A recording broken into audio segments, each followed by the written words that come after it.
అది జూన్ 18, 2019. వరంగల్లోని హన్మకొండలోని ఒక కాలనీలో ఇద్దరు దంపతులు 9 నెలల తమ కూతురుతో నివసిస్తున్నారు. ఆ రోజు రాత్రి చిన్నారితో కలిసి డాబాపై ఇద్దరు నిద్రిస్తున్నారు.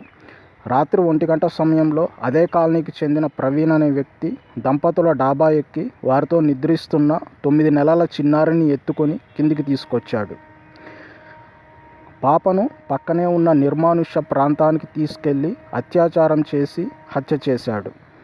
19వ తారీఖు ఉదయం పాప కనిపించకపోవడంతో దంపతులు చుట్టుపక్కల వెతికి లాభం లేక స్థానికంగా ఉండే పోలీస్ స్టేషన్లో ఫిర్యాదు చేశారు.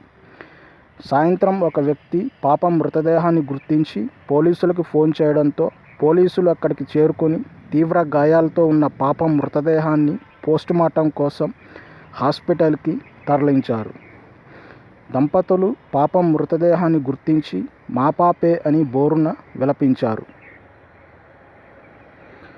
దంపతుల ఇంటి చుట్టుపక్కల సీసీటీవీ కెమెరాలు పోలీసులు పరిశీలించగా అదే కాలనీకి చెందిన ప్రవీణ్ అనే వ్యక్తి పాపను తీసుకెళ్తున్నట్లు రికార్డవ్వడంతో ప్రవీణ్ని అదుపులోకి తీసుకొని విచారిస్తే మద్యం మత్తులో అత్యాచారం చేసి చంపానని ఒప్పుకోగా కేవలం 2 నెలల్లోనే నిందితుడికి కోర్టు ఉరిశిక్ష విధించింది.